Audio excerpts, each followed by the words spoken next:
Les doy la cordial bienvenida como director de escuela. Eh, y eso, bienvenidos a todos desde México, Argentina y a todos los compatriotas chilenos. Bien, quiero saber si me escuchan fuerte y claro. Sí, se escucha. Ya, perfecto, perfecto. Sí, perfecto, fuerte y claro. Muy bien. Bueno, vamos entonces a dar inicio a esta primera unidad, tan esperada por muchos.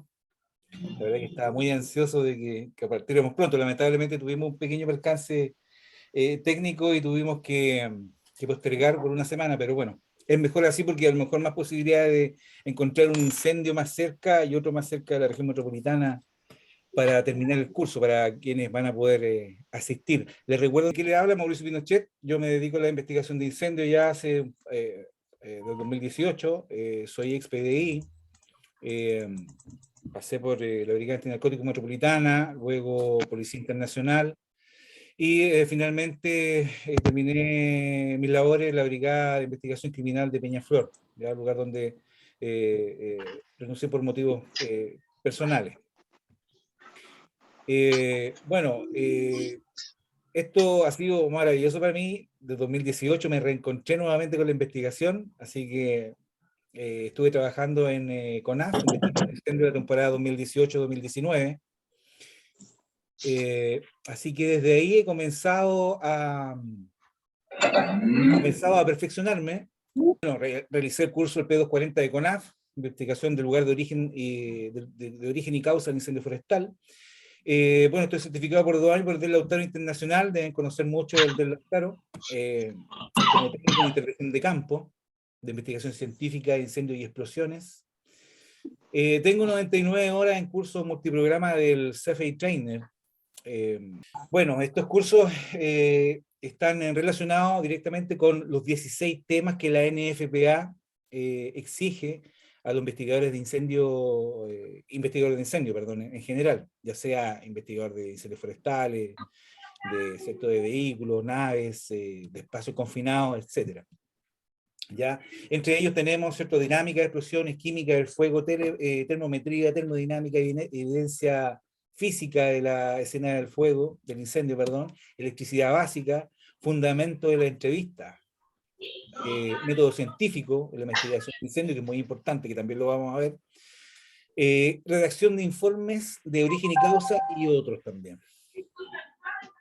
También tengo un título de técnico profesional de investigación de causas de incendios forestales, una formación a distancia que obtuve del Centro de Estudio de Posgrado de Euroinnova de España. Y siguiendo entonces con nuestro tema, luego del técnico profesional de investigación de incendios de Euroinnova, que bueno, 180 horas fue noviembre y febrero de este año, tuve el grato placer de participar del curso de investigación de incendios forestales de modalidad de teleformación también, obviamente por este tema de la pandemia, obtenido del Centro de Integrado de Formación Profesional Lorenzo Milani de España, ¿ya? Así que gratamente digo porque y quedé sorprendido con la calidad de esta capacitación. Así que, bueno, y actualmente soy miembro de la Asociación Internacional de Investigadores de Incendios Premeditados y del capítulo 79 hispanoamericano. De hecho, tengo varios hermanos acá del capítulo 79 que se han podido incorporar. Así que, bienvenido. Bueno, aparte de eso, les puedo decir que soy piloto profesional de drones, padre de 3 hermosos hijos, y bueno, dedicado a esto que me apasiona, que es la investigación de incendios.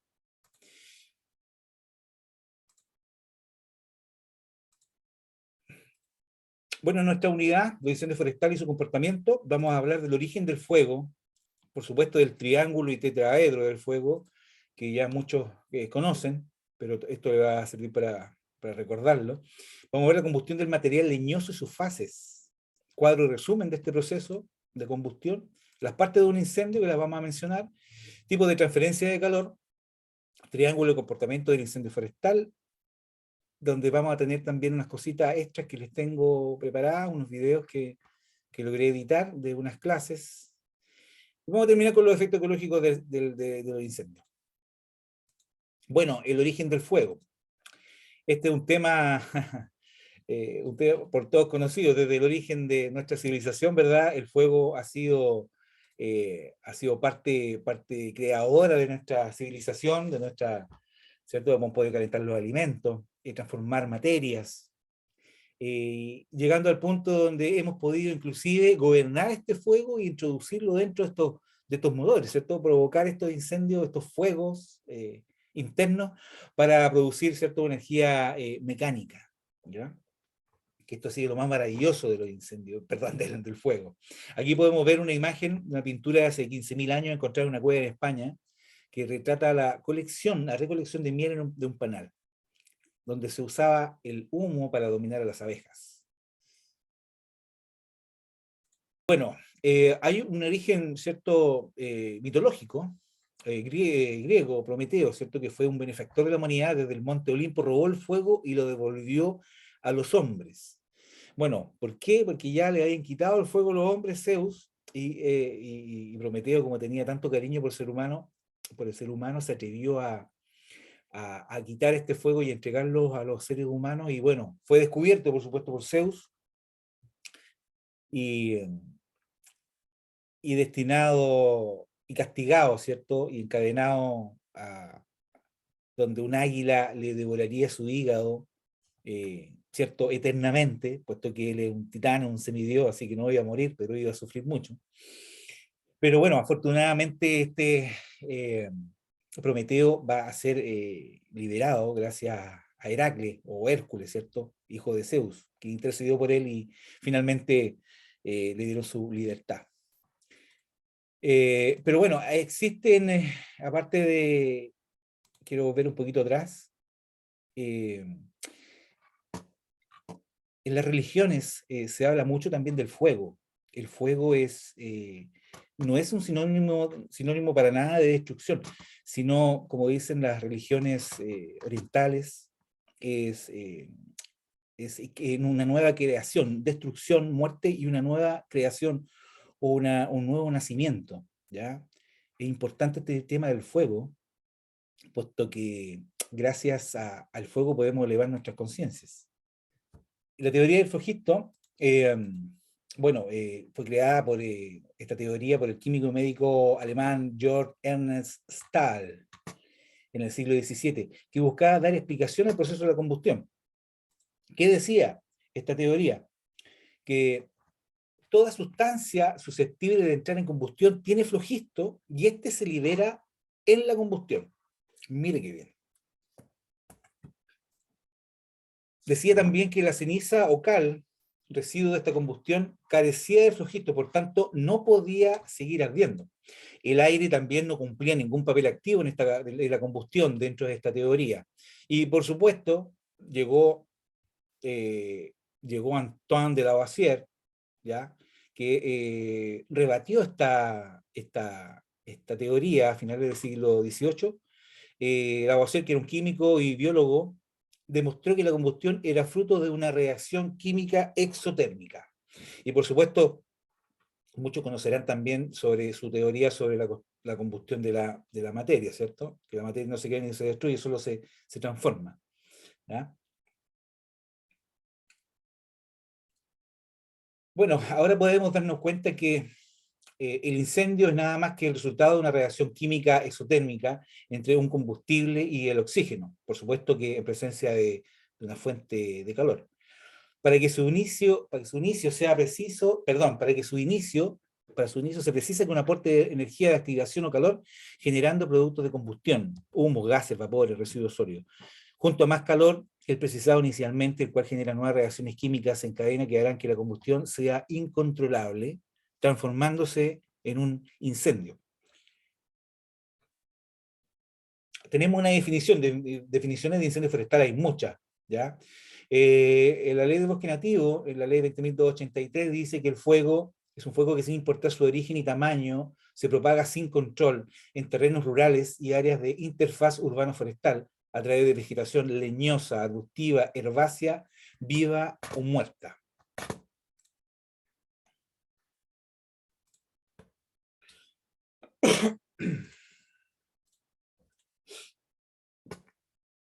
Entonces, vamos a explicar, ¿cierto?, cómo se origina la combustión, cómo se origina la combustión y cómo se transforma en un fuego descontrolado o incendio, ¿ya?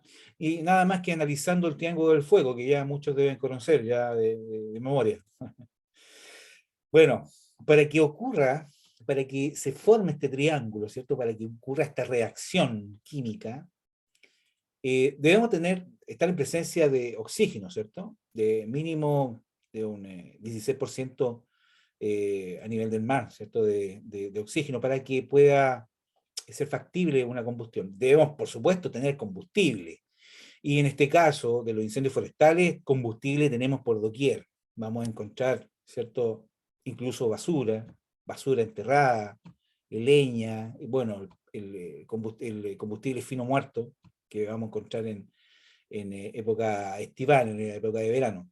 Y por supuesto, para que esto se transforme en un fuego, debemos tener el aporte de una fuente de calor. Un rayo, por ejemplo, fósforos, encendedores, una máquina, por ejemplo, que ha ocurrido muchas veces con las máquinas motosierra, desbrozadoras, también pueden aportar el calor necesario para que se cierre esto y se genere este triángulo del fuego. Y también, como les puse acá, las reacciones químicas son más frecuentes de lo que piensan, como lo vamos a ver también en unas imágenes más adelante que les tengo preparadas. Para explicar esto más a fondo, hice este pequeño, bueno, el dibujo no lo hice yo, es una imagen que yo la difuminé y la agregué aquí, donde vamos a explicar la combustión de un fósforo, que pensarán, muchos pensarán que una cosa tan sencilla no lo es tanto.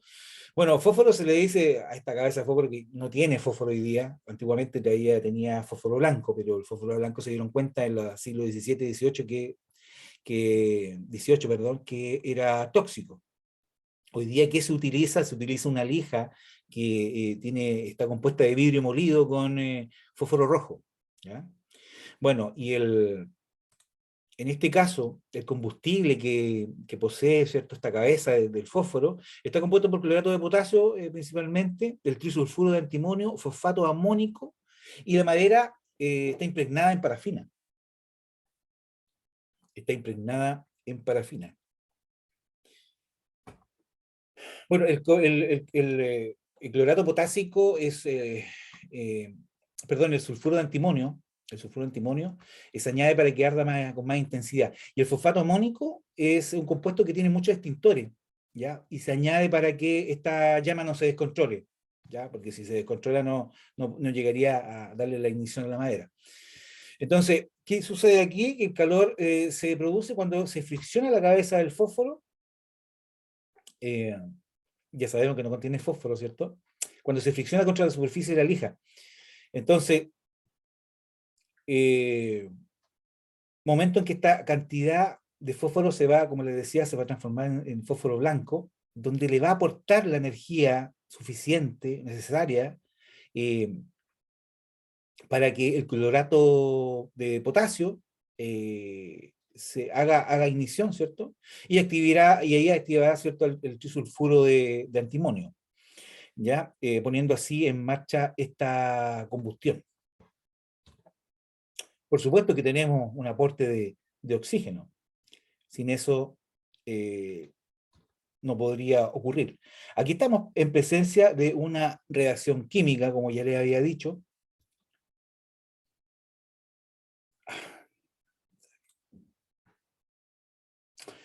Bueno, entonces para que se produzca la combustión se requiere de estos tres elementos que les comentaba, que se combinen en la cantidad y proporción adecuada.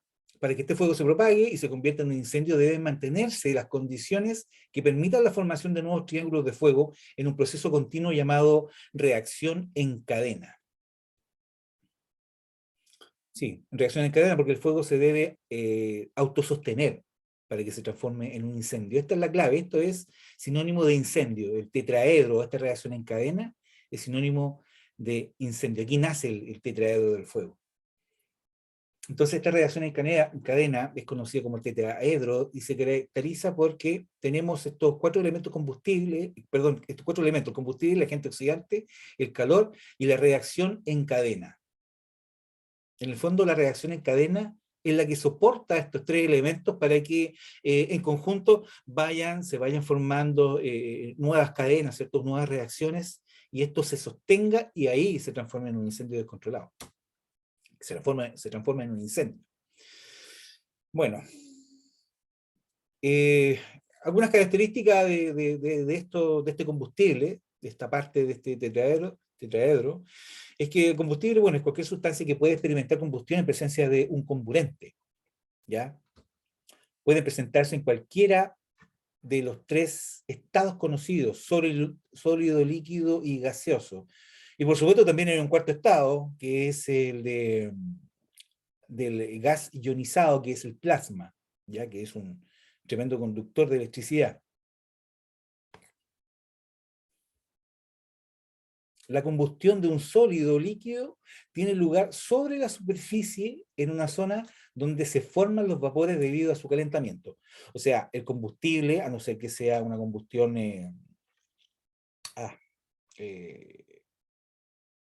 puede ser una combustión sin llama, pero en la generalidad deben existir estos vapores, producto, ¿cierto?, de la transformación, de esta pirólisis,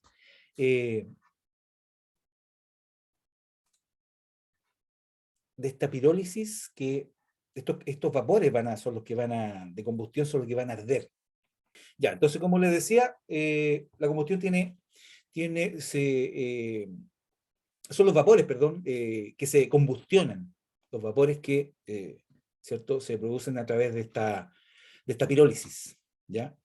Los combustibles gaseosos no requieren que se produzca vaporización o pirólisis, por supuesto, por su materia, por su estado, ¿cierto?, de gas. No requieren de esta pirólisis. Por otro lado, el comburente, que ese es el oxígeno, que en la mayoría de las situaciones está en el aire en un 21% a nivel del mar. Para los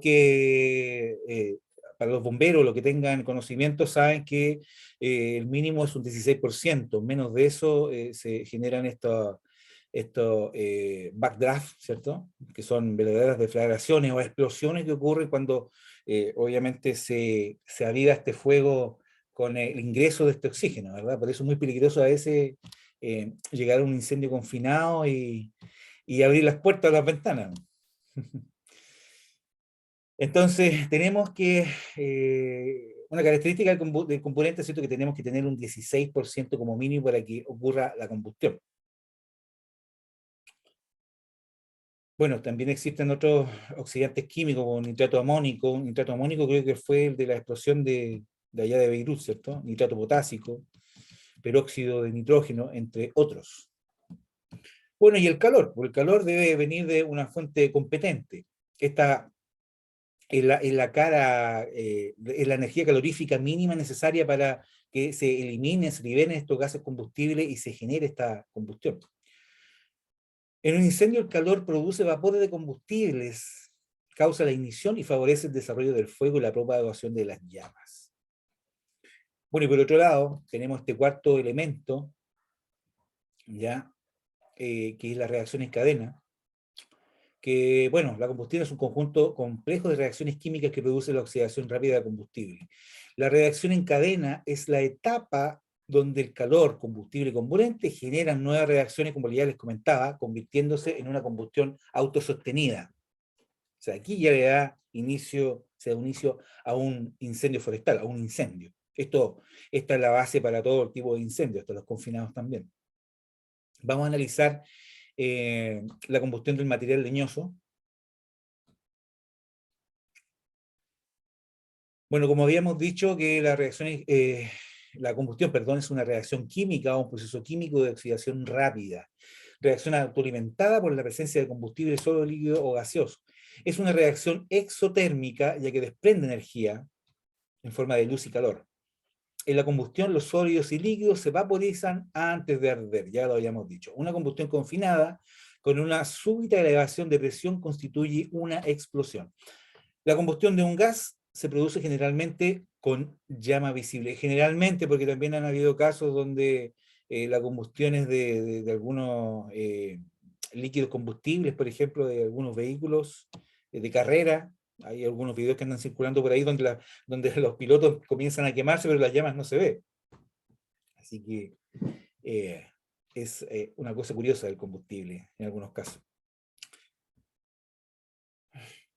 Y la combustión, la reacción química de la combustión, la reacción química en la combustión de los combustibles, valga la redundancia, forestales, se puede exponer como la siguiente. El combustible, que está formado por celulosa, hemicelulosa y lignina, estamos hablando de una reacción general en un incendio forestal. No es lo mismo que ocurre en otros incendios, porque hay muchos materiales distintos en los incendios confinados, por ejemplo, o ya un incendio de automóvil, ¿ya? Que son mucho más tóxicos, ojo, ¿eh? Bueno, tenemos el combustible en una combustión de un incendio forestal. Esto, si tenemos el aire suficiente, más el calor, vamos a generar, por supuesto, una combustión. Y de esta combustión va a salir este anhídrido carbónico, o CO2, vapor de agua, luz y calor. También se van a generar muchos compuestos gaseosos, como el nitrógeno, monóxido de carbono, hidrógeno gaseoso.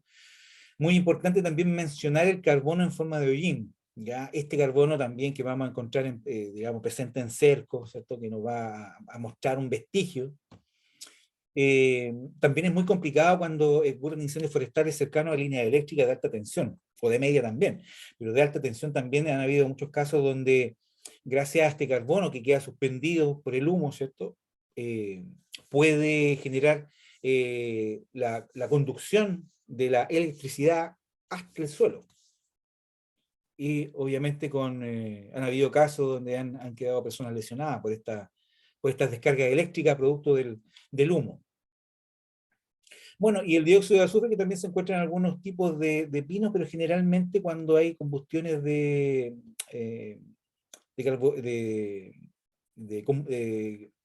combustibles, qué sé yo. Bueno, el poder calorífico que se genera tiene un promedio de 3.600 kilocalorías. De esta energía que se emite, ¿cierto? El 15% se irradia al exterior, calentando la masa de aire y combustibles próximos, y el resto del calor latente es empleado por el propio material para alimentar la reacción y aumentar la temperatura de la fase de la combustión. Esto es muy importante, porque aquí ya se evidencia que se comienza a ser autosostenido, ¿ya? Bueno, esta información la obtuve, quiero mencionar los créditos, del Laboratorio de Incendios Forestales de la Universidad de Chile, materia que me compartió nuestro amigo Miguel Castillo, que es una eminencia con el tema de los incendios forestales. Ya, y bueno, esto también lo crucé con el material de estudio del centro privado Lorenzo Milani. Vamos a ver el cuadro de resumen de la combustión.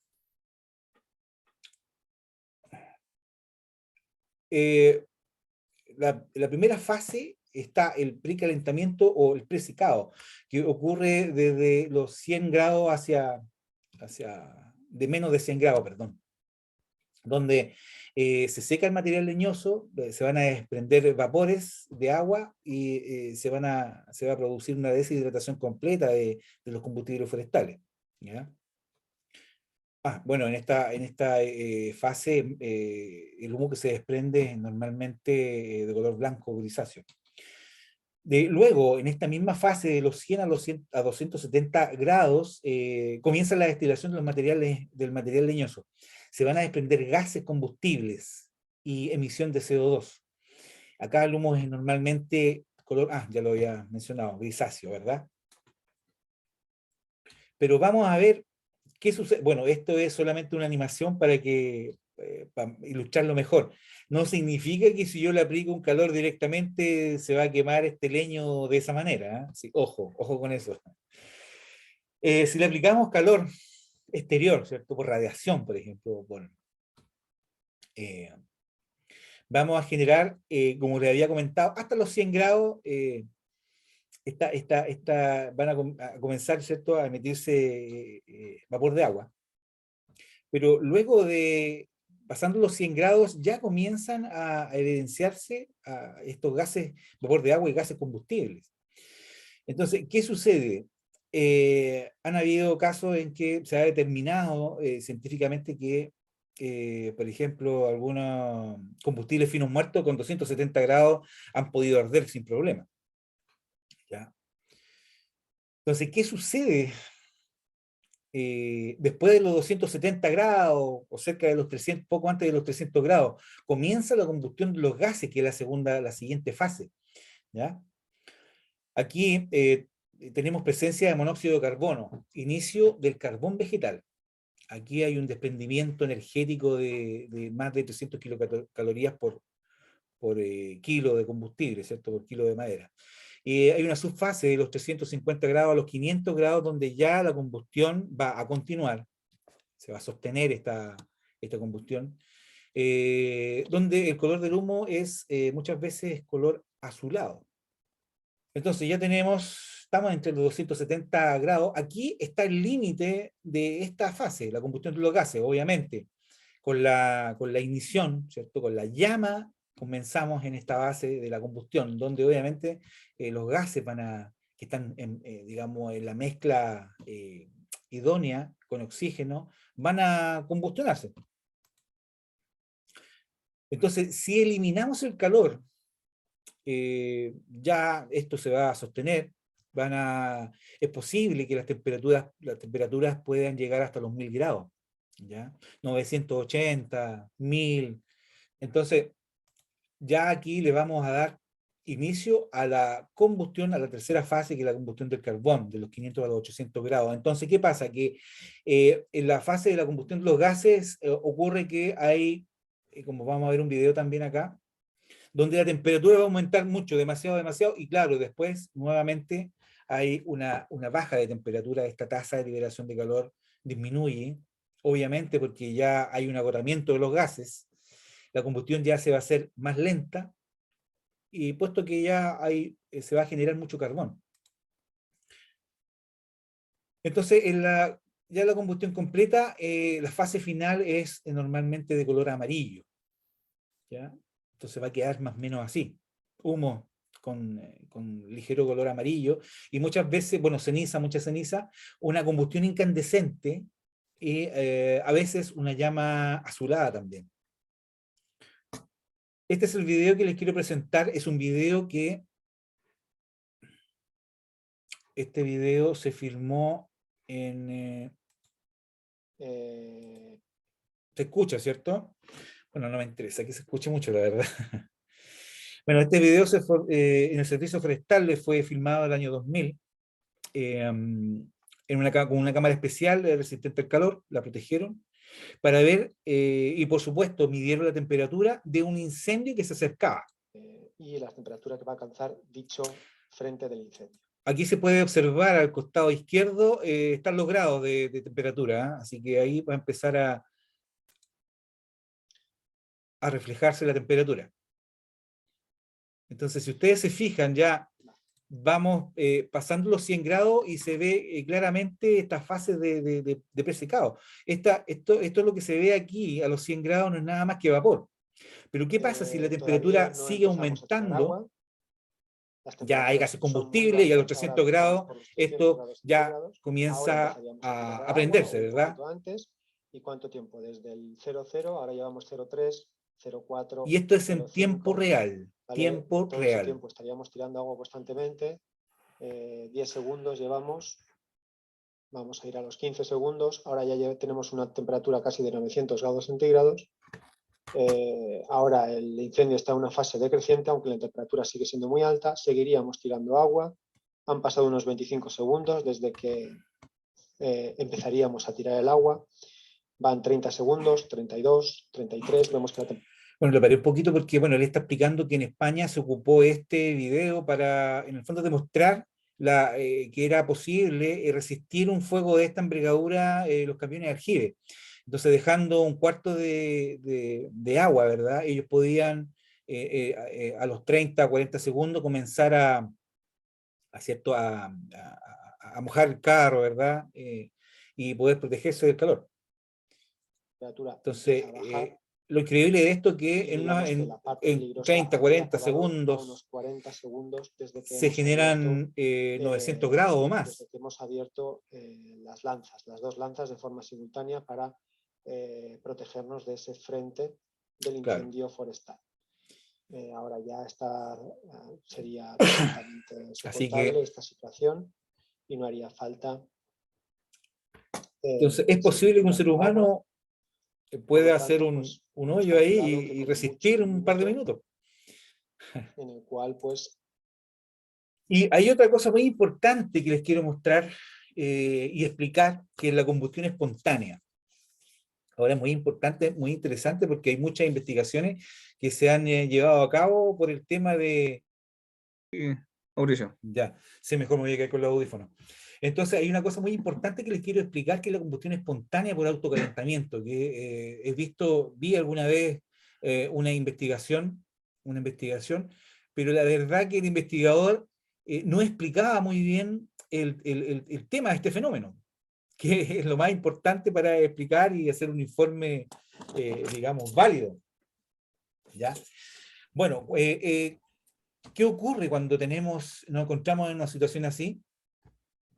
En este autocalentamiento, voy a explicarlo. Este dibujito lo hice, me costó un poquito. Bueno, ¿qué sucede con el autocalentamiento? ¿Cómo comienza? Comienza nada más que con una reacción exotérmica interna biológica. Comienza producto del metabolismo de algunos hongos y bacterias. ¿Ya? Este calentamiento en el interior se da, digamos, por este metabolismo de hongo y bacterias hasta los 75 grados. Luego de los 75 grados y aproximadamente a partir de los 80 grados ya comienza una reacción química, una oxidación, ¿ya? Exotérmica, por supuesto, que va eliminando calor. Pero ¿qué pasa? Que tenemos estos compuestos, estos materiales en base a carbono, ¿verdad? Porque esto también puede ocurrir en pilas de acerrín, en pilas de carbón vegetal, de carbón mineral, y se generan. ¿Qué ocurre? Que son muy malos conductores del calor. Entonces, ¿qué va a suceder? En el centro se va a comenzar a disipar el calor, ¿cierto? A través del material hacia el exterior.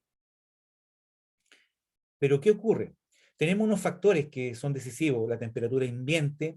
Al inicio del apilamiento es muy importante. Hay investigaciones que han determinado que, dependiendo de la temperatura, cuando se hizo esta pila, va a hacer que, si la temperatura era más alta, va a hacer que esta pila se demore menos tiempo, menos semanas en arder, ¿ya? Porque esto es un proceso que puede durar semanas, inclusive meses, ¿ya?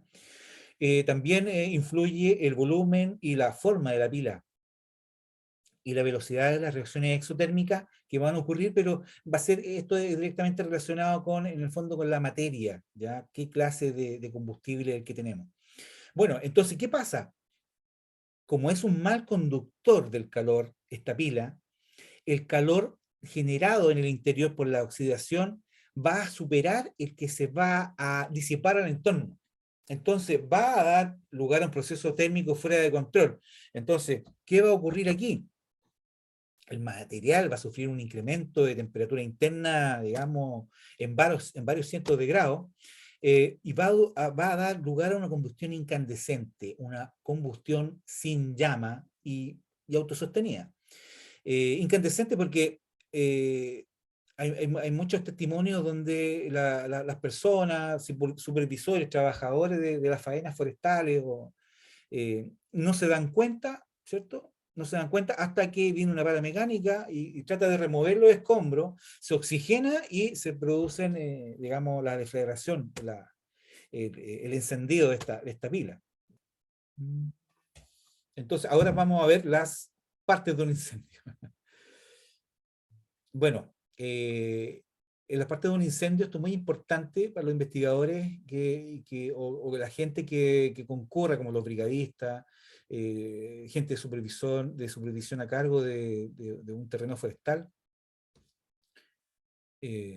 Muchos ya de ustedes lo sabrán. La parte de un incendio está conformado por, ¿cierto?, por la cabeza o el frente el que va avanzando, ¿verdad? El flanco izquierdo. La cabeza del frente generalmente está condicionado al viento, a la dirección del viento. Pero muchas veces cuando los incendios toman vida propia, a veces no, van a desconocer el viento que hay, el viento local, y van a avanzar hacia donde haya combustible. Esto es muy importante saberlo. Tenemos flanco izquierdo, tenemos islas, digamos, porciones de tierra sin combustionar que quedan también. También estos dedos que se van formando, las bahías, flanco derecho, y la cola, que para nuestro curso es de mucho interés, puesto que aquí vamos a encontrar a lo mejor el punto de inicio. Tenemos el borde, que es el borde de la separación, obviamente, entre lo quemado y lo no quemado. Ahora, para los brigadistas, para atacarlo de manera eficiente, ¿cierto? Y coordinar sus labores, han desarrollado una grilla. La grilla es la subdivisión, nada más que la subdivisión de un incendio. Entonces, obviamente, para que la labor sea mucho más explicativa, menos peligrosa. Ya sabemos que en este cuadrante 6 y 1 no podemos participar, no podemos andar por ahí, ¿ya?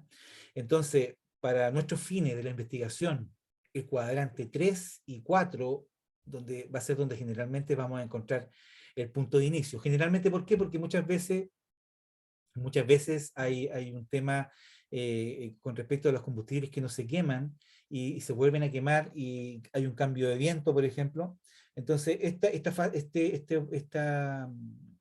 zona de 3 y 4 a veces queda más al interior, ¿ya? Así que ahí hay que tener mucho cuidado con el tema de los vestigios, porque puede inducirnos este fenómeno, ¿cierto?, este cambio de viento, a inducirnos a error en nuestra ubicación del punto de inicio. Pero generalmente en el área 3 y 4 es donde vamos a encontrar nuestro punto de inicio. Bueno, aquí dice que la grilla funciona bien en incendios pequeños a medianos. Ya en incendios de magnitud va a perder un poco de efectividad, por lo extenso, por supuesto, de los sectores. Y bueno, ahí se subdivide, ahí ya hay varios creo que hay un jefe de brigada aquí presente, así que debe él saberlo. Tal vez nos puede dar una explicación un poquito más profunda al finalizar la clase. Y ahora vamos a ver la transferencia del calor. Bueno, los mecanismos de transferencia del calor. Bueno, para que se inicie un fuego, es necesario que el calor proveniente de una fuente externa se transmita, ¿cierto?, al interior de un combustible forestal para secarlo, destruir sus tejidos en un proceso químico irreversible, que es la pirólisis, ¿cierto?, que va a liberar los gases inflamables, y que serán los que arderán e iniciarán la combustión. Ya lo dijimos, que son los gases los que entran en combustión. Es así que todo combustible entra en combustión en fase gaseosa. Lo volvemos a repetir, puede ser pregunta de prueba, ¿eh? El calor hacia los combustibles puede transmitirse, de 3 formas: por conducción, convección y radiación. La conducción es la transmisión de calor a través del interior de un cuerpo sólido, ya sea un ser vivo o un cuerpo inanimado, por contacto directo entre dos cuerpos. Actúa bajo el segundo principio de la termodinámica. El calor solo fluye desde el cuerpo más caliente al más frío. Por ejemplo, lo que ocurre aquí en este tazón, ¿verdad? Que a través de la cerámica se va a transferir el calor y va a llegar a un equilibrio, ¿ya? Un equilibrio donde los dedos de la señorita, ¿cierto?, se van a entibiar.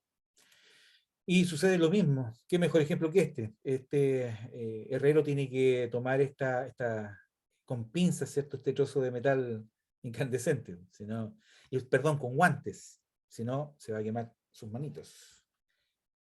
Aquí hay un ejemplo de conducción que ocurre generalmente en las raíces, en algunos troncos donde el fuego va atacando en una combustión incandescente, sin llama, como un verdadero cigarro, se va a consumir, ¿cierto?, el combustible hacia el interior de las raíces.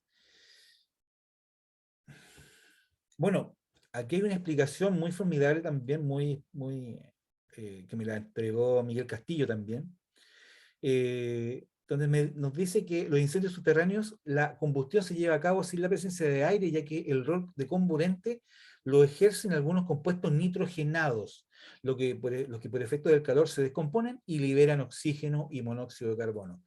Eh, entonces, por eso hay gente que dice, oye, ¿por qué bueno, se cierra este triángulo en el interior, bajo tierra, y bueno, hay muchos incendios forestales que tienen sus focos o incendios secundarios a los días, producto de la conducción de este fenómeno, ya que a través de las raíces sigue su combustión y pasan caminos, pasan cortafuegos, inclusive un par de días después se generan nuevos incendios. Tenemos la convección, que es la transmisión del calor a través de un fluido como el aire o el agua, ¿cierto? Aquí no, en lo pasado que, ¿cierto?, donde la abuelita una vez tapa y eso ya, ese calor, ¿cierto?, de la olla ya es convección, es convectivo. En un incendio forestal, el aire caliente sube verticalmente, porque obviamente el aire caliente es más liviano. Si hay viento, este aire caliente va a ser impulsado hacia adelante, permitiendo que el combustible próximo reciba el aire caliente y comience a secarse, lo que va a facilitar y va a acelerar la combustión. En las primeras fases del incendio, la convección desempeña un papel muy importante en el calentamiento de las superficies expuestas. Bueno, aquí tenemos el ejemplo de la combustión, ¿verdad? Donde ingresa aire fresco que va a avivar la combustión, ¿verdad? Va a oxigenar esta.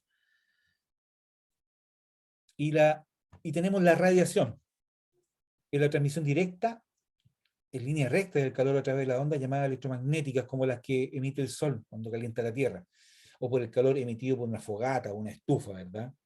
Esta onda electromagnética van en todas direcciones. Mientras más alejado está el combustible, la fuente de calor, menor va a ser, por supuesto, la radiación recibida, que va a recibir el combustible.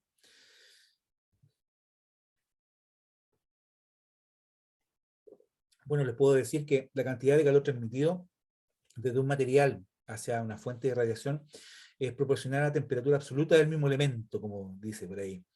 En el fondo, al duplicarse la energía, la radiación, ¿cierto?, la temperatura, se puede incrementar el calor de lo que se está calentando 16 veces. Entonces, la radiación es muy potente, muy potente. Bueno, son los más importantes de estos fenómenos junto con el de la convección. Pero la radiación tiene menor influencia que la convección. La radiación actúa principalmente en un incendio que baja por una ladera. Si la mayor parte del calor se va a transmitir arriba, lo quemado, ¿cierto?, por convección, una cierta de calor por radiación calentará los combustibles de más abajo. Entonces, cuando un incendio baja, solamente, como lo vamos a ver acá, cuando el incendio va bajando, obviamente que la columna convectiva no va a tener efecto porque ya va a ir sobre lo quemado. Obviamente que la mayor incidencia va a ser de la radiación hacia abajo, va a ser mucho más lento, por supuesto, mucho más lento, pero aquí va a influir la radiación. En el sentido opuesto, vamos a tener una propagación más rápida por la convección. Ahí tenemos la dirección del fuego. La radiación va a hacer lo suyo junto con la convección. Entonces, obviamente que un incendio que sube por una ladera va a ser mucho más rápido.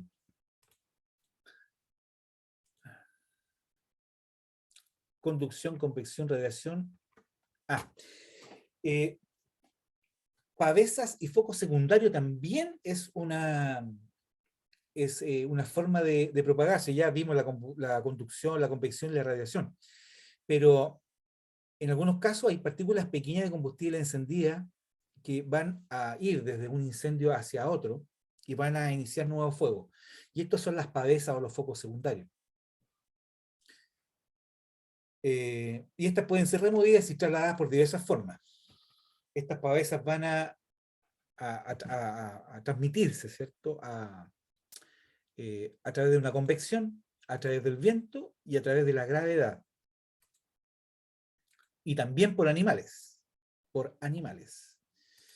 Entonces, por ejemplo, aquí tenemos el ejemplo de la convección. Tenemos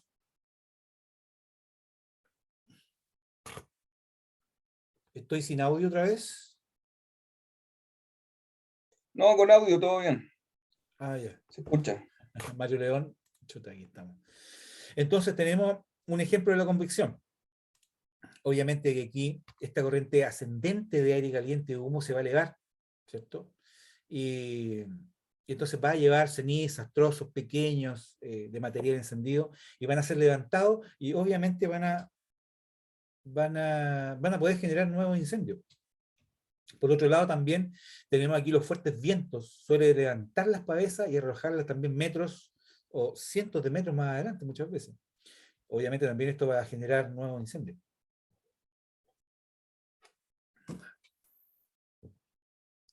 Aquí el material cae, ¿cierto? Obviamente a la zona más baja, el material que se desprende y va a descender y rueda ladera abajo, ¿cierto? Y va a dar inicio a un incendio. Esto es por efecto, obviamente, de la gravedad. Pero también tenemos que han habido muchos casos, bueno, hay un caso muy comentado que en el centro norte, la región, zona centro norte de nuestro país, creo que fue, donde pudieron determinar, Carabineros en un informe pudo determinar de que había sido un ave la que luego de electrocutarse, ¿verdad? Se encendió y cayó prendida abajo y generó un incendio forestal. No lo creía mucho, pero la verdad que estuve con la persona, me mostró el caso, analizamos a través del capítulo 79 de una charla de incendio forestal, y la verdad que me impresionó, muy profesional, y la verdad que concuerdo con su teoría. Le hicieron radiografía al ave y se pudo determinar, junto con otros exámenes también, de que la corriente eléctrica había pasado por el ave. Y obviamente todos los vestigios que se encontraron digamos, a un costado del ave, determinaban de que el ave había generado esta ignición. ¿Ya? Estas aves pueden quemarse en vuelo, ¿cierto? Pueden chocar y pueden encenderse. Y estos fenómenos son muy ocurrentes, muy ocurrentes en Estados Unidos. De hecho, hay bastante bibliografía al respecto. Hay que buscarla nomás. Bueno, y por supuesto también cuando en actividades de caza, ¿cierto? Estas actividades cinegéticas que se llaman, también, pues a veces, muchas veces para sacar roedores o plagas, se les prende fuego sus madrigueras, saltan estos conejitos, no, ahí está el efecto, saltan estos conejitos y obviamente que generan incendios forestales. No se da muy a menudo, pero se han dado casos, así que vale la pena mencionar este aspecto.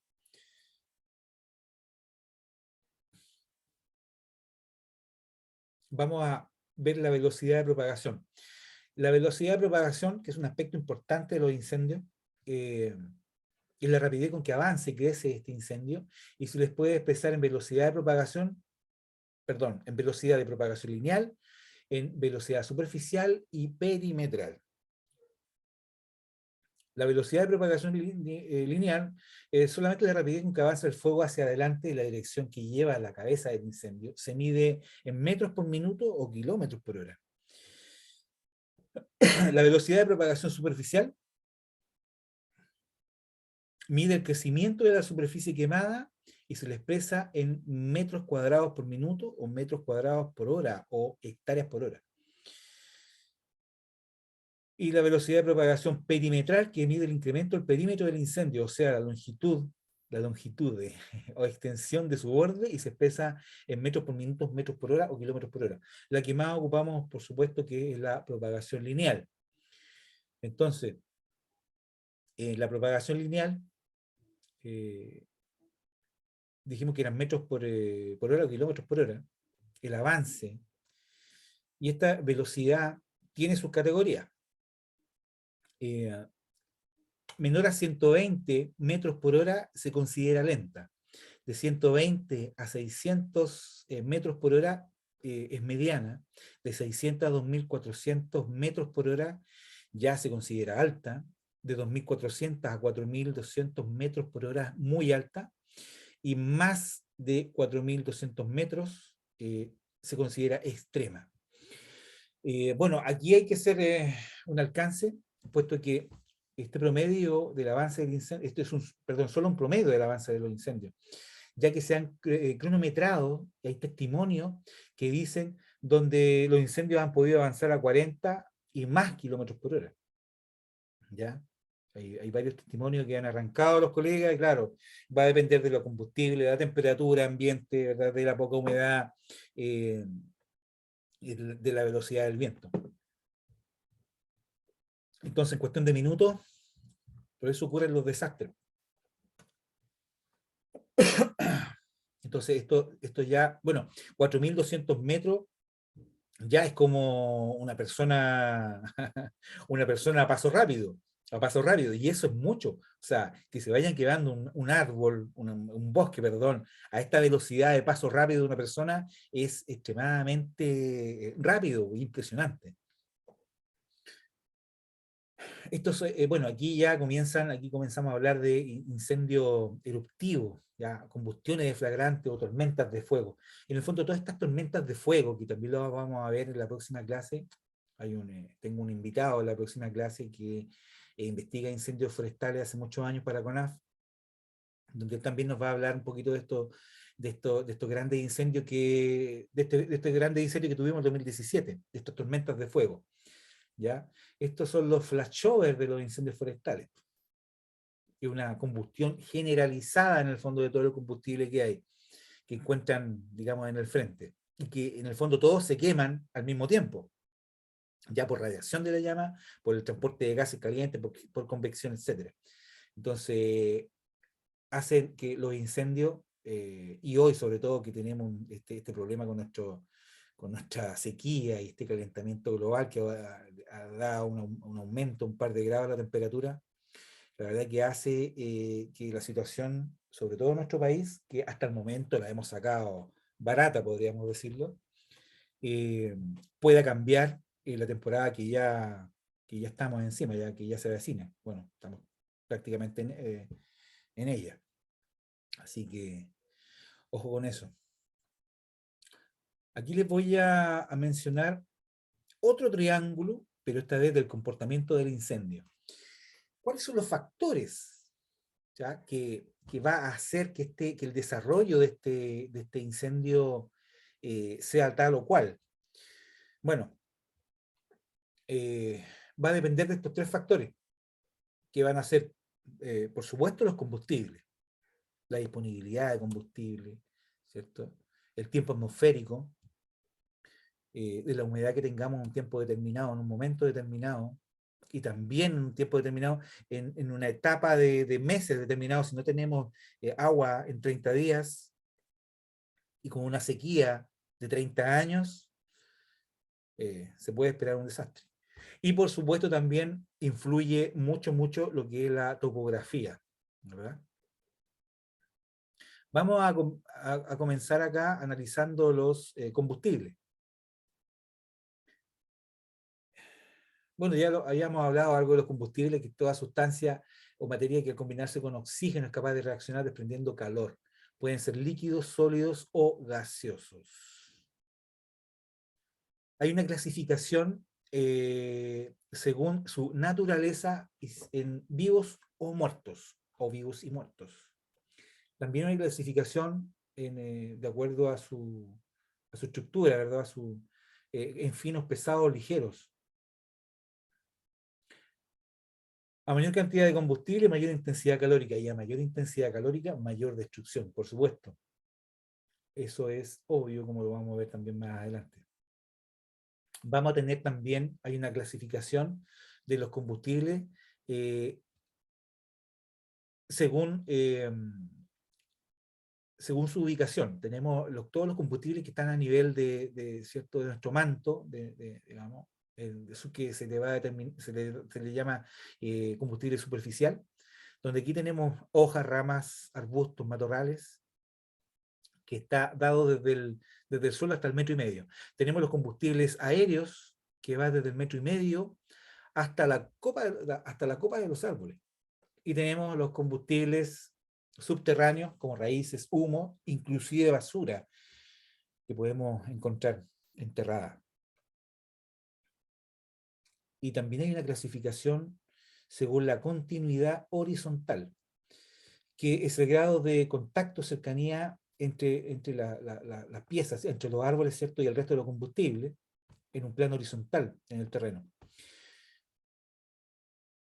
Y también tenemos una continuidad vertical que se favorece cuando ramas bajas permiten que el fuego suba hasta las copas de los árboles, y aquí se hace muy peligroso porque se pueden generar rápidamente incendios de copa, ¿ya? Se puede llegar a este coronamiento, como le llaman, que obviamente que hace que ahí los incendios sean muy, muy incontrolables e impredecibles. También hay una clasificación de cantidad de combustible por tonelada, por tonelada por hectárea. Para los pastos y arbustos, por hectárea podemos encontrar de 2 a 12 toneladas de combustible, desechos de raleo 70 toneladas, desechos de explotación hasta 250 toneladas, y cuando tenemos terreno con matorrales más o menos heterogéneos podemos encontrarlo desde 20 hasta las 100 toneladas de combustible. Entonces, como pueden ver ustedes, el combustible presente, ¿cierto? La cantidad de combustible que tengamos presente en el terreno, obviamente que va a ser muy determinante cómo se va a desarrollar el incendio. Por eso hay que desarrollar más políticas en la prevención sobre el trabajo con los combustibles, ¿cierto? Bueno, aquí hay un alcance, al menos con nuestras especies vegetales acá en Chile, que poseen muchas sustancias químicas en su follaje, como el peumo, el boldo, el litre en la zona central, ulex, pino insigne y eucalipto, ¿cierto? El pino insigne y eucalipto, que son especies exóticas, ¿verdad? Introducidas en nuestro país. Que generan mayor cantidad de gases y por ende tienen una combustión más rápida e intensa. Aún se discute, ¿verdad?, si el pino insigne de verdad y el eucalipto de verdad tiene tanta o más sustancia, ¿cierto? Sustancia como aceite, ¿cierto?, que son más combustibles. Todavía se discute eso, ¿ya? Pero está claro que son muy rápidos para la combustión, para los incendios, para la generación y el desarrollo de un incendio descontrolado. Bueno, también hay una clasificación de acuerdo al tamaño de los combustibles. Las tenemos en finos, ligeros o livianos, que son menos de 5 milímetros. Tenemos los regulares de 5 a 25 milímetros, tenemos los medianos de 25 a 75 milímetros, y tenemos los combustibles ya gruesos que son mayores a 75 milímetros, troncos y ramas gruesas. ¿Por qué es importante definir el tema del tamaño, el grosor de los combustibles? Porque aquí vamos a ver el tema del tiempo de retardo. Hay una clasificación sobre el tiempo de retardo, que es el tiempo en horas que tarda un combustible muerto en ganar o perder humedad para llegar a un equilibrio. Siempre están los combustibles tratando de llegar a un equilibrio con el exterior, ¿cierto?, con el medio ambiente. Bueno, nunca se logra este equilibrio, pero hay combustibles que demoran, obviamente, por su estructura, se demoran mucho más en perder esta humedad, o ganarla también. Entonces, aquí hay una clasificación. Los combustibles finos, por ejemplo, el pasto seco, que es un combustible ya fino muerto, tiene un tiempo de retardo de solamente 1 hora. ¿Qué quiere decir? Con esto queda ejemplificado para el resto de los combustibles, que basta 1 hora de sol para que un combustible fino pierda llegue a un 67, 68% pierda su humedad, ¿cierto? En un 68%, y para que se transforme en un combustible que va a estar dispuesto para arder inmediatamente, va a bastar 1 hora. Y por supuesto, ya tenemos los regulares de 5 a 25 milímetros que se van a demorar 10 horas. 10 horas de sol, de pleno sol, de una temperatura ambiente promedio de 20, 25 grados. Y los medianos ya 100 horas, gruesos o pesados 1000 horas. Y bueno, y hay unos que son, se demoran cerca de 10.000 horas, que son los troncos gruesos. ¿Ya?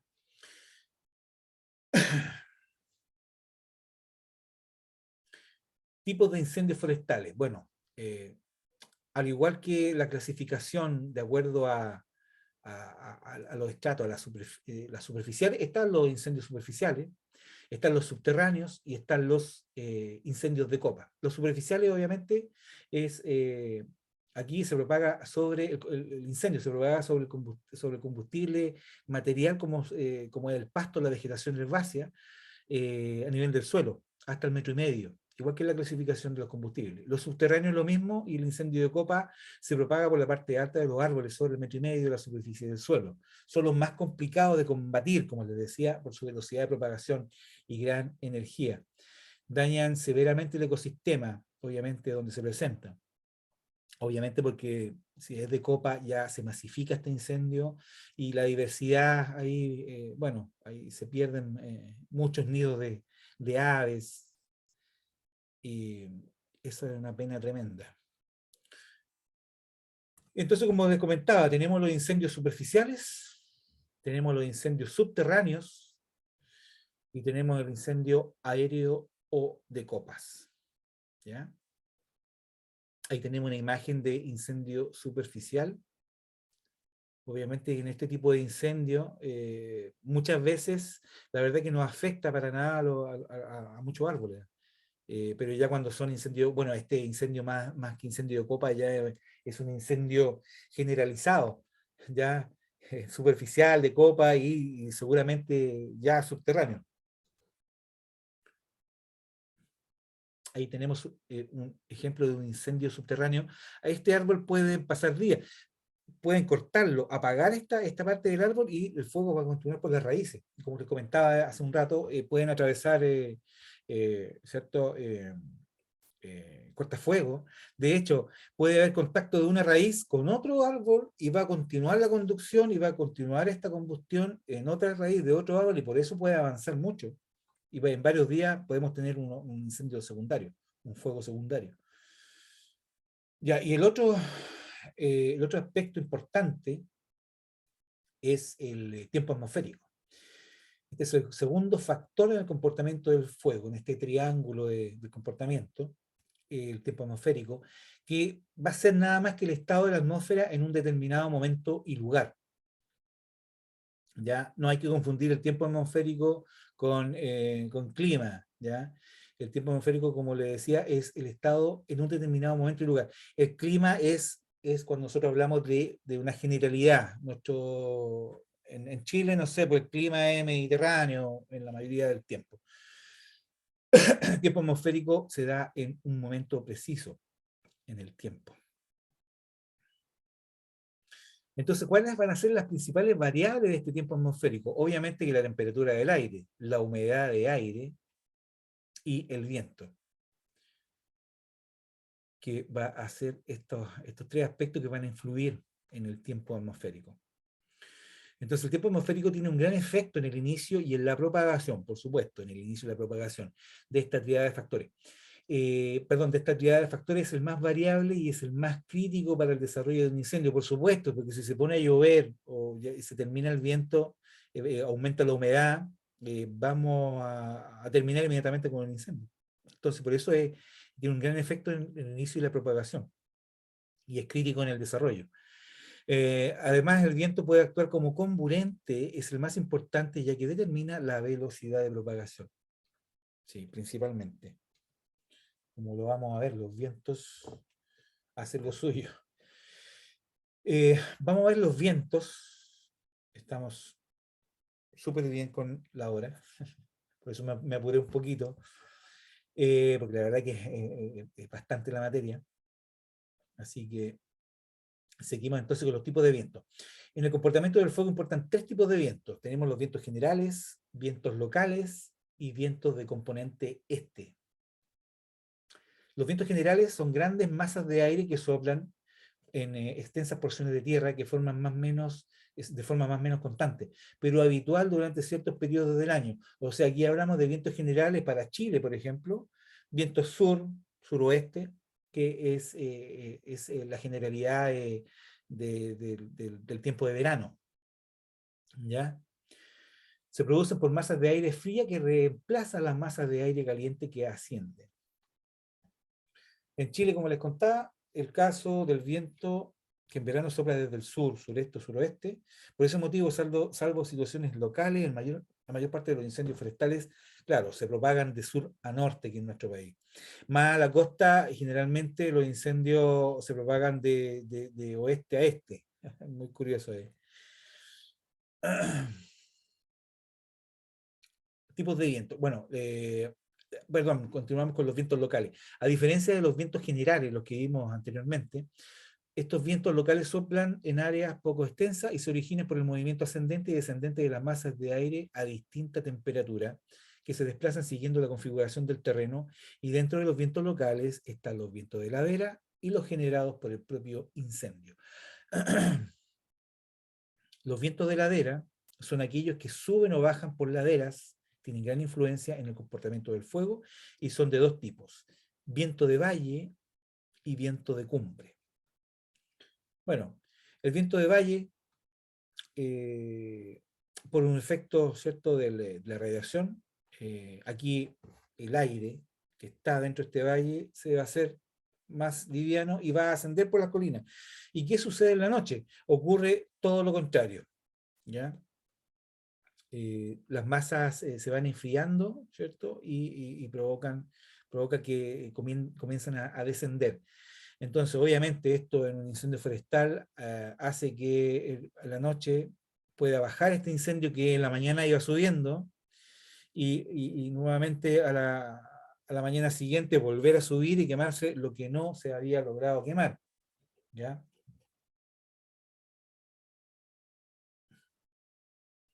Tenemos los vientos locales generados por el propio incendio. Estos vientos que generan los incendios son erráticos, turbulentos y de gran velocidad, ya que el aire sobre las llamas se calienta y asciende por la columna de convección y es reemplazado por el aire frío succionado desde las quebradas y laderas cercanas. O sea, estas quebradas y laderas funcionan realmente como tubos de una estufa, ¿verdad? ¿Ya? Con este tiraje que va provocando estas quebradas, hacen que se formen estos fuegos, estos incendios erráticos y turbulentos. Por eso es muy peligroso trabajar en quebradas, ¿cierto? Ya en CONAF al menos ya hay prohibición de cuando un incendio ya se comienza a propagar por quebradas, que tiene que salir todo el personal que se encuentra en el lugar. Puesto que es muy fácil que un incendio pase de un lugar a otro y queden encerrados los colegas, como sucedió hace un par de años atrás, 2014, si no me equivoco. Murieron varios colegas de CONAF. Bueno, estos vientos locales provocan el traslado de pavesas que pueden originar focos secundarios, obviamente. El viento de componente este es un caso especial de viento cálido, que baja de la cordillera de los Andes y sopla por pocos días. Este viento de componente este genera un cambio abrupto de la temperatura y puede aumentar en pocas horas varios grados Celsius. Puede generar cambios bruscos en la humedad relativa, que en estos casos extremos puede descender a más de un 50%. Estos vientos de componente este pueden provocar ráfagas de viento de gran intensidad que pueden superar los 20 km por hora. 20 km por hora es más o menos casi 70 kilómetros, sí, poquito más de 70 km por hora, que es demasiado. En la zona sur de nuestro país se denomina viento puelche. También en la zona central se le denomina raco y en el norte terral. A este tipo de viento en Europa se le llama viento Foehn, que se forma en la ladera norte de los Alpes. En Norteamérica se le llama viento Chinook, que se forma al este de las montañas rocosas. montañas rocosas que van desde Canadá hasta Nuevo México. En California, este viento se le denomina Santa Ana. ¿Ya? Hace poco hubo viento este viento en California y generó una baja de humedad y generó muchos incendios. Generalmente aquí en Chile estos vientos de componente a veces duran 3 días. ¿Ya? También se le llama Aspre en Francia y Sonda en Argentina. Sonda. Bueno, aquí vamos a explicar un poquito qué es lo que ocurre en este fenómeno. Este viento de componente o este viento Foehn también se le puede llamar. ¿Qué ocurre? Cuando tenemos una masa de aire a barlovento significa que viene de ese lado el viento, ¿cierto? A sotavento hacia donde se dirige. ¿Ya? Por el efecto de este accidente, ¿verdad? De esta cordillera, el viento va a subir, obviamente, y este viento que es más tibio y frío, perdón, y húmedo, va a comenzar a ascender y va a comenzar a reducir su temperatura a razón de medio grado por cada 100 metros. Entonces, ¿qué sucede con este aire que va a perder su capacidad de retener la humedad? Entonces, ¿qué va a suceder? Que esta humedad se va a condensar, se va a transformar en una nube, y esta nube va a generar precipitaciones. Entonces, ¿qué va a suceder? Va a suceder que al lado de sotavento, el aire va a comenzar a aumentar su temperatura, puesto que dejó atrás toda la humedad. O sea, verdaderamente aquí se estrujó toda esta masa de aire. Va a incrementar su temperatura, como lo dije, en 1 grado cada 100 metros de descenso, y va a generar ráfagas de viento más seco y más cálido. Imagínense, un viento muy seco y cálido que va a reducir, digamos, en demasía va a reducir la humedad. Tenemos también que lo más probable es que a este lado, a sotavento, tengamos días despejados. Vamos a tener mayor radiación solar, obviamente vamos a tener una mayor evaporación y desecación del combustible. Entonces hace todo esto propicio para que se generen incendios forestales con este tipo de viento de componente este en nuestro país. Como lo que ocurrió el 11 de febrero de 2019.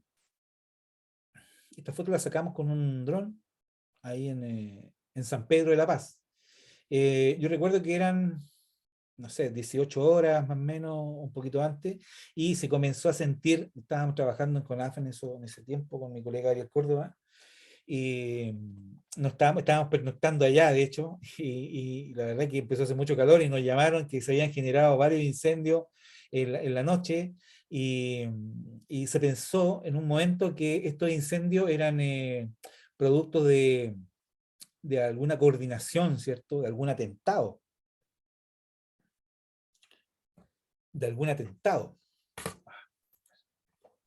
Se pensó Mauricio, que... ¿Sí? ¿Sí? mira, habla Carlos, dice que se desconectó y si lo pueden conectar Sí, nuevamente, lo por acabo de favor. conectar. Lo acabo de conectar. Entonces, esto fue generado por... perdón. No fue generado por un viento de componente este. Simplemente el viento y digamos, la temperatura y la humedad, ¿cierto? Atmosférica, fueron las adecuadas. Entonces yo tengo mi teoría, que todos los días hay personas que voluntariamente generan estos incendios, o tratan de generar incendios. Claro, obviamente tenemos un viento de componente que va a generar, ¿cierto? Un incendio, un fuego descontrolado inmediato, ¿cierto? Y con consecuencias muchas veces trágicas. Ahí ustedes pueden ver esa casa, la que está cerquita de los árboles ahí. Es la casa que se ve aquí, en esta esquinita. Bueno, entrevisté yo a la señora de ahí, afortunadamente no tuvo más daños que su reja antejardín, que tenía una de madera. Alguna materia incandescente ingresó, quemó las cortinas, pero afortunadamente no se generó ningún incendio. sea, ningún incendio en la vivienda.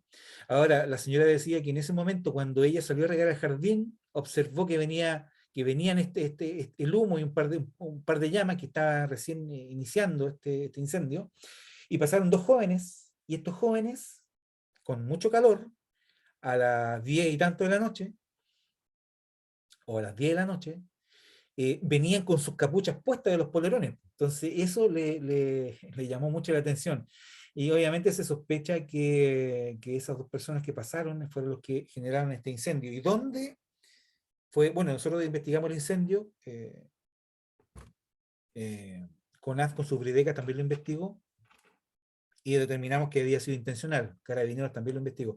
Bueno, y fíjense, aquí se puede apreciar una instalación de gas, creo que era Lipigas, si no me equivoco, y en esa instalación habían 6 balones de gas de 2000 kilos cada uno, y el incendio comenzó en la banderita que está atrás de eso,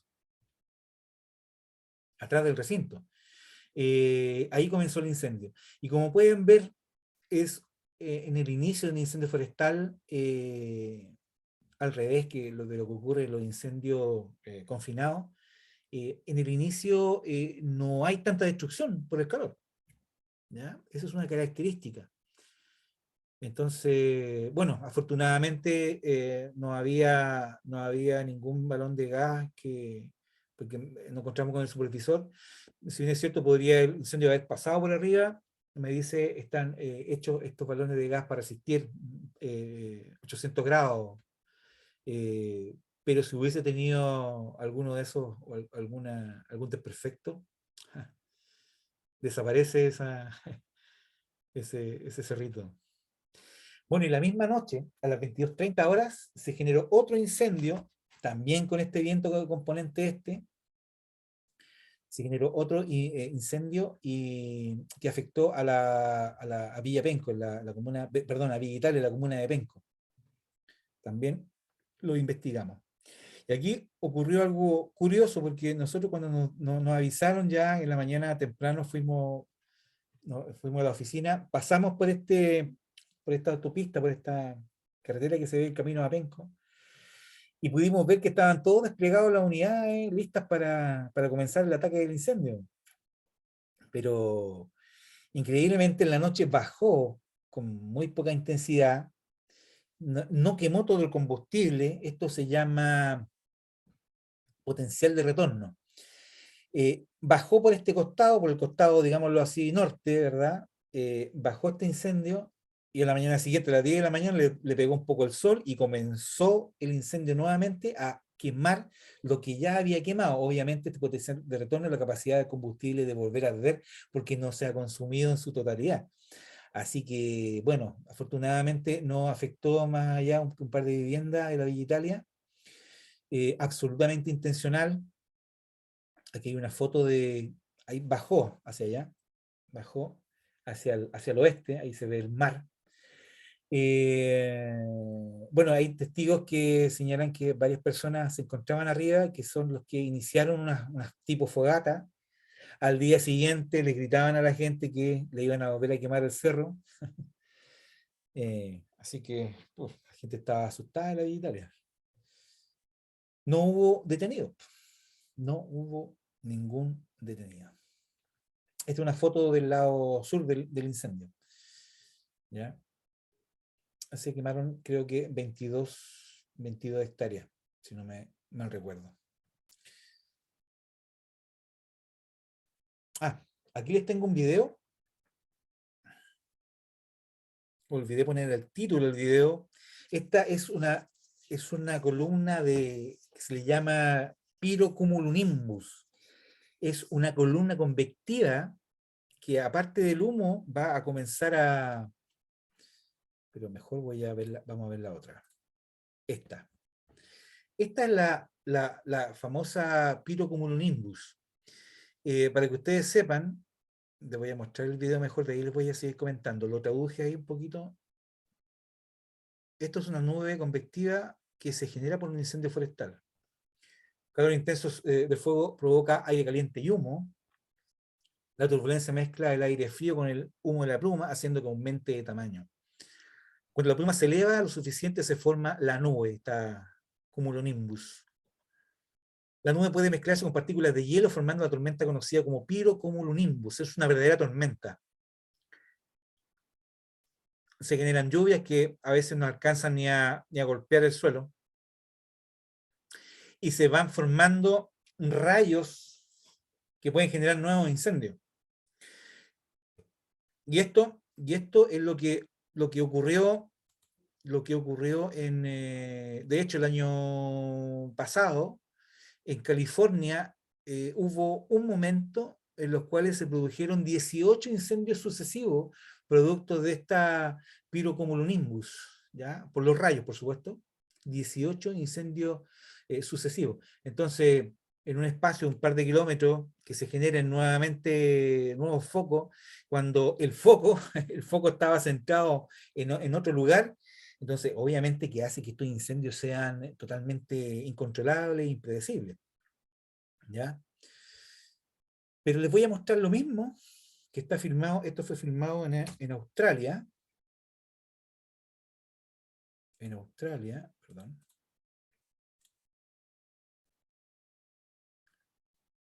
Aquí se va formando la pluma convectiva, o la columna convectiva. Se forma la nube. Obviamente esto está hecho en cámara rápida.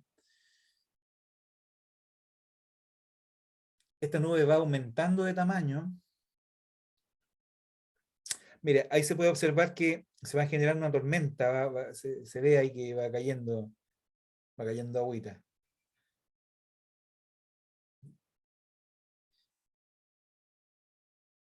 Entonces, ¿qué sucede en el fondo? Que se van a generar estos rayos que pueden provocar nuevos incendios. Ahí lo capturé.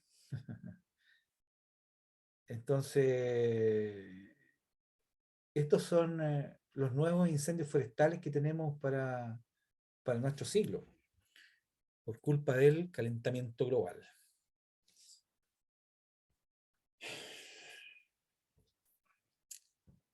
Bueno, vamos a ver ahora la influencia del viento en la propagación del fuego. Bueno, más que nada les voy a comentar acá, con respecto al viento, obviamente, entre más viento tengamos en un incendio de un lugar llano, de un lugar plano, obviamente esta propagación va a ser más elongada, ¿ya? Entonces, el viento orienta el incendio en su propia dirección, con trayectoria definida o a veces errática. Influye la velocidad de propagación lineal del fuego, por tanto, a mayor velocidad de viento va a haber una mayor velocidad de propagación. El fuego acuesta las llamas y las acerca al combustible que está más adelante, por supuesto. Entonces va a hacer que esto se haga mucho más rápido, este avance del fuego. Entonces, estas son las figuras que quedan más o menos en incendios sobre un llano. Ya tenemos una figura de 4 kilómetros por hora, de 8, de 12, de 15 y de 25 kilómetros por hora.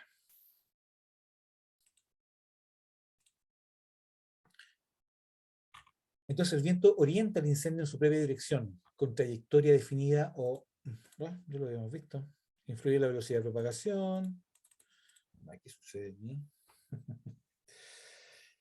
Y vamos a ver la topografía, ya que es la última cara de este triángulo, ¿cierto? De lo que influye en la propagación de los incendios. La topografía, entonces, en general es el conjunto de características físicas y accidentales del terreno que permite describir una zona. Es uno de los aspectos que permanecen en el tiempo y no podemos modificar a diferencia de los combustibles. Es el factor más constante en esta gran tríada de comportamiento. Claro que es la más constante, o sea, va a ser muy difícil que nosotros podamos sacar ese tremendo cerro que podemos ver ahí. ¿Ya? Es la más constante. ¿Ya? El relieve o configuración del terreno. Se define a este relieve o configuración del terreno como la forma en que se presenta la corteza terrestre, alternando terrenos planos con colinas, quebradas, cerros y montañas. El relieve influye en el viento, lo modifica y origina los vientos locales, los famosos vientos locales, ¿ya? Estos que ascienden y bajan por las colinas. En terrenos llanos, el viento soplará sin obstáculos. En relieve abrupto, en cambio, el viento será modificado en velocidad y dirección, originando vientos locales o vientos de ladera. Bueno, queridos amigos, ahora últimamente los incendios se han vuelto tan violentos que la verdad que hay combatientes que piensan, brigadistas que piensan que va a tomar una dirección porque la topografía así le está indicando al fuego que avance, pero el fuego va a ir en otra dirección. Hoy día nos damos cuenta cómo los incendios han sido devastadores. Ya lo sabemos, Portugal, España, Grecia, le ha tocado lo suyo a los hermanos de esos países. Bueno, la pendiente. La pendiente se define como el grado de elevación. La pendiente es una medida, ¿eh? La pendiente es una medida. Es el grado de elevación de la ladera de un cerro con respecto al terreno plano. Se le mide en porcentaje, indicando cuántos metros asciende un terreno en 100 metros de recorrido en la horizontal. Nada más que eso. Ejemplo, por ejemplo, en 100 metros,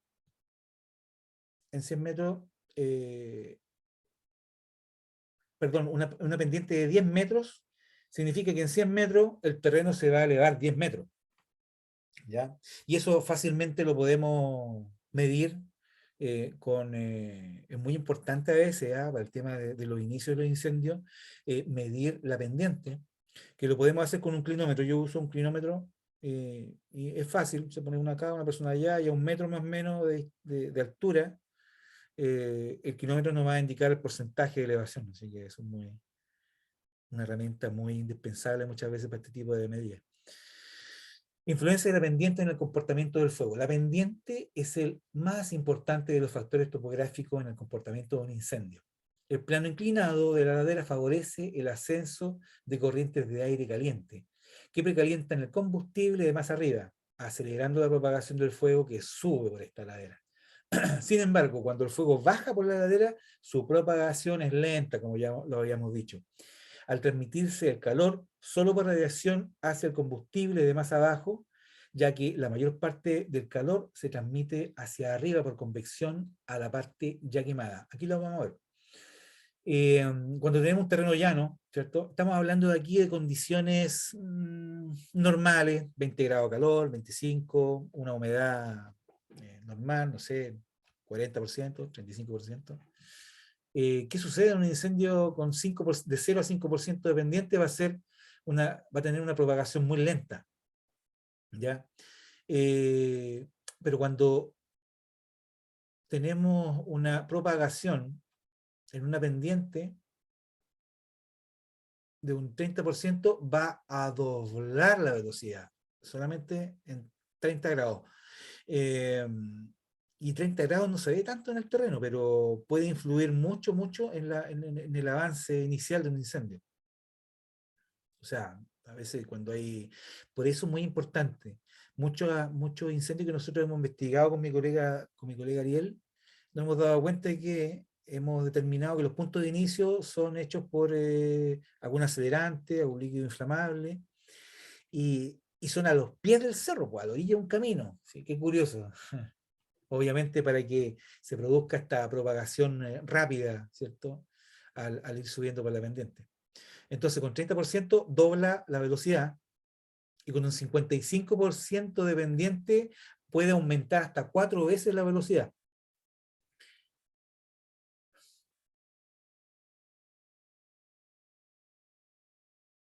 Dentro de la topografía hay un aspecto muy importante también, que es la exposición. La exposición que se define como la orientación que tiene una ladera respecto a los puntos cardinales, o sea, hacia dónde mira esta ladera. Su influencia en el comportamiento del fuego se debe a que la cantidad de vegetación combustible presente en nuestro país, al menos, en la ladera de Solana, la cara que mira al norte, ¿verdad?, va a recibir mucho más radiación directamente, siendo por lo tanto estas zonas de la cara norte de nuestros cerros con menos combustible, con menos continuidad, pero como van a ser más secas, van a, digamos, pueden tener una combustión mucho más rápida. Por su parte, las laderas de exposición sur o de umbría reciben la luz del sol en forma oblicua o no la reciben durante varias horas del día. Es por eso que contienen más combustible y son más húmedas. Entonces, en la zona sur, los incendios que se inician en la zona sur van a ser mucho más lentos que los que se inician en la cara norte de un cerro. Y esto es muy importante, este factor de la topografía, que es la exposición, es un factor muy importante cuando uno toma la humedad de combustible ligero muerto que había en el momento.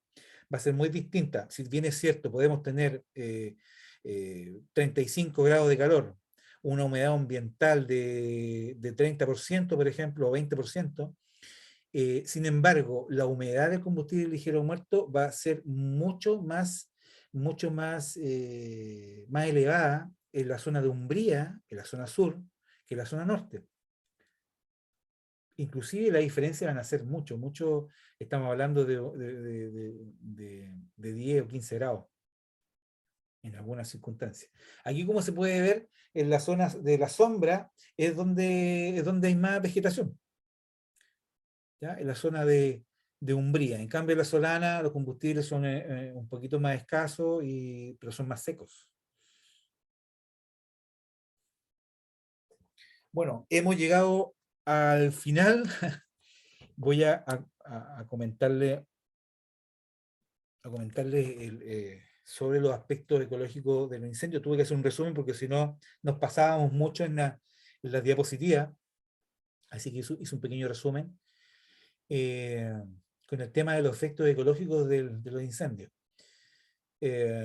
Bueno, por un lado mencionar que las actividades, las labores de extinción, se utilizan sustancias tensoactivas que contienen flúor, que pueden provocar daños serios al medio ambiente y provocar cambios irreversibles en los genes de los animales. Eso lo han determinado científicamente. Y obviamente pueden destruir el ozono de la Tierra. Así que por un lado estamos apagando los incendios y por otro lado con estas sustancias que contienen flúor, estas sustancias tensoactivas, también estamos contaminando a los animales y a nuestra tierra, ¿verdad? Por otro lado, que no les comenté antes, se genera una paradoja. En nuestro país, ya todos saben, aquí la mayoría, que son millonarias, pero millonaria la inversión, no la inversión, el costo que tienen el ataque, ¿cierto?, de los incendios forestales y la supresión. Cuando hablamos de supresión, hablamos de que se produce una chispa y van todos en masa, ¿cierto? Helicópteros, terrestres, el transportado, ¿cierto?, a apagar el incendio. Entonces se genera una paradoja porque somos muy buenos para extinguir los incendios, pero ¿qué sucede? ¿Qué sucede con esta masa forestal, con esta biomasa? Se van acumulando en demasía. Entonces cada año que pasa, bueno, de hecho ahora estuve analizando la cifra de CONAF y resulta que se disminuyó mucho la cantidad de hectáreas quemadas, ¿ya? De hectáreas quemadas. En los incendios tuvimos casi la misma cantidad de incendios, más de 7.000 incendios en todo Chile, eso es muy preocupante. Pero claro, tenemos la capacidad de extinguirlo inmediatamente, pero esa masa, ese combustible forestal se va acumulando. Entonces, eso es lo peligroso, eso es lo peligroso. Bueno, las emisiones de una hectárea de bosque en llamas puede generar de 80 a 100 toneladas de partículas en suspensión.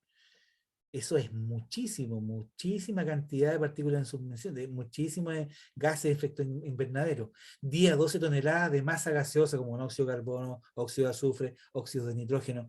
Se estima que en la temporada del 18 de enero al 5 de febrero de 2017 se eliminaron como 100 millones de toneladas de CO2 a la atmósfera. Entonces eso es como toda la producción de CO2 que se emitió a la atmósfera en el 2016. Así que imagínense. Esto es terrible. Bueno, los incendios también provocan la desaparición de la cubierta forestal. Tenemos pérdida de suelo fértil, avance de erosión y consecuente desertificación. Y con ello la muerte y huida de animales. Y haciendo desaparecer diversos ecosistemas o generando plagas. ¿Ya? Entonces ahí aparecen las mosquitas, zancudos. Bueno, el monito del monte, que es una especie amenazada, considerada un fósil viviente, este marsupial, uno de los 3 o 4 tipos de marsupial que son más o menos de la misma familia, pero este monito del monte que vive desde la región del Maule a los lagos, que muchas veces es confundido por por roedores, está amenazado por los temas de los incendios forestales. Y eso es una pena. Bueno, debemos tener en cuenta que la biodiversidad no es algo que debamos proteger solo por su belleza o por responsabilidad moral de la especie humana sobre otra, como es la flora o la fauna. Debemos proteger la biodiversidad porque es vital para que podamos generar nuestros alimentos, tener un aire y un agua limpia, podamos extraer el CO2, reciclar nutrientes, es decir, es fundamental para nuestra existencia o para nuestra subsistencia. Lamentablemente todo lo que podamos hacer hoy poco ayudará a cambiar el escenario mundial con respecto al calentamiento global. Tal vez aumentar en el tiempo nuestra existencia, sí, puede que a lo mejor nosotros podamos hacer algo ¿cierto? Con lo que está ocurriendo, pero chuta, la verdad que yo creo que vamos a tener que esperar un milagro, ¿ya? O irreversiblemente esto nos conllevará a nuestra quinta extinción, ¿ya? Porque hay 5 razas, o 4 razas, perdón, que se han extinguido antes de nosotros.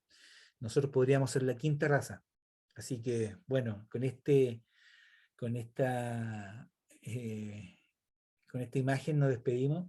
Y bueno, espero que este tema de la investigación de incendios en algo apoye a todo lo que sucede, a toda la cantidad de incendios que se provocan en nuestro país. Así que con Mauricio, esta... ¿Sí? no sé si estás finalizando la Sí, estamos actividad finalizando. para Ujú. pasar a la ronda de Sí, preguntas. Don Mario León tenía preguntas y ver algún veámosla otro inmediatamente. alumno que tenga consulta. Sí, estamos en la... La verdad que, bueno, es bastante la materia. Es necesario, creo que la unidad 1 y 2, hablo yo de lo básico del incendio para que podamos entender todos estos fenómenos. Así que, mil disculpas si fue mucha la materia de un sopezón, pero bueno, traté de hacerlo lo más dinámico y sin mucha letra. ¿Ya? Bueno, aquí tengo preguntas. No se escucha, Mauricio, que también. Ya, Juan Eh, Un Carlos, un abrazo, que esté muy gusto. bien. Chao, Mauricio, chao. Chao, chao. Mauricio, no sé si Víctor, podemos sacarnos una foto grupal. por Es supuesto, que pues. compartir para, pantalla, claro. para redes sociales.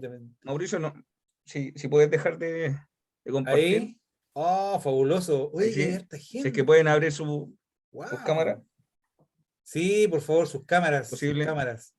una foto grupal Sí, qué hermoso, qué hermoso, qué hermoso. como un equipo de fútbol.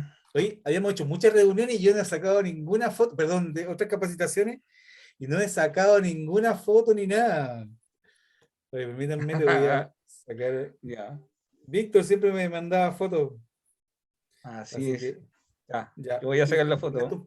un pantallazo, yo Sonrían. Ay, Ahí sí. perfecto. Muy Pablo de Vico, su buena sonrisa ahí, ¿ah? Sí, y le voy a